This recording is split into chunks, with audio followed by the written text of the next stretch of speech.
అసురుడివై ఉండి మా ఈ పవిత్ర స్థలమందు నీ పాదం మోపు సాహసం ఎందుకు చేశావు? నీకు ప్రాణాలతో ఉండాలని లేదా?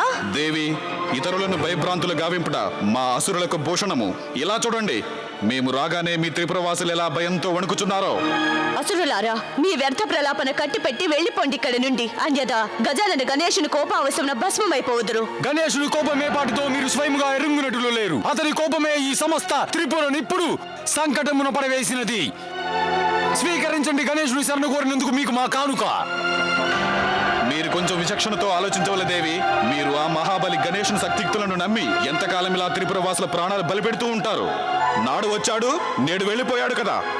అందుకే వచ్చాడు ఈ భండాసురుడు. మీరు గణేశుని శరణు కోరి మీ మూర్ఖత్వం చాటుకున్నారు లలితాదేవి. మూర్ఖత్వం నీది బండాసురా. మా పవిత్ర స్థలంపై నీ పాదం మోపి నీ మృత్యువును నీవే కోరి తెచ్చుకుంటున్నావు. వధింపు వారెవరు ఈ భండాసురుని? ఇక ఇప్పుడు మా గురుదేవుని ఆశీర్వాదం మా వెంటనే ఉంది. ఆ తుచ్చ బాలకుడు మాకు ఎలాంటి హాని కలిగింపలేడు.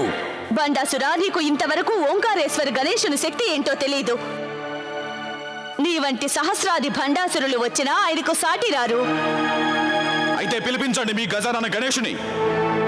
ఇక్కడ ఈ విశత్రువు ఉన్నంత వరకు అసురులనెవ్వరూ తాకనైనా తాకలేరు. పిలిపించండి.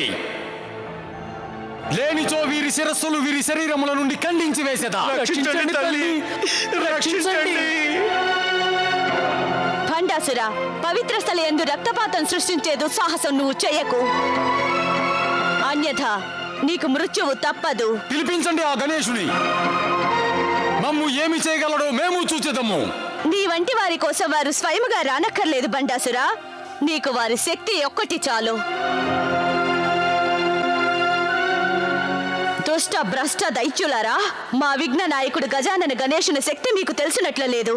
గణేశుని ఆశీర్వాదం మీ అందరి నాశనానికి నాంది. సర్వనాశనం త్రిపురవాసుల గుదురు లలితాదేవి.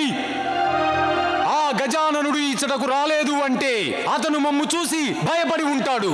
మూర్ఖ దైత్య, త్రిలోక వ్యాప్తి గణేశుని ప్రతాప శక్తిని గాంచనించితివా? అటులైన గాంచు.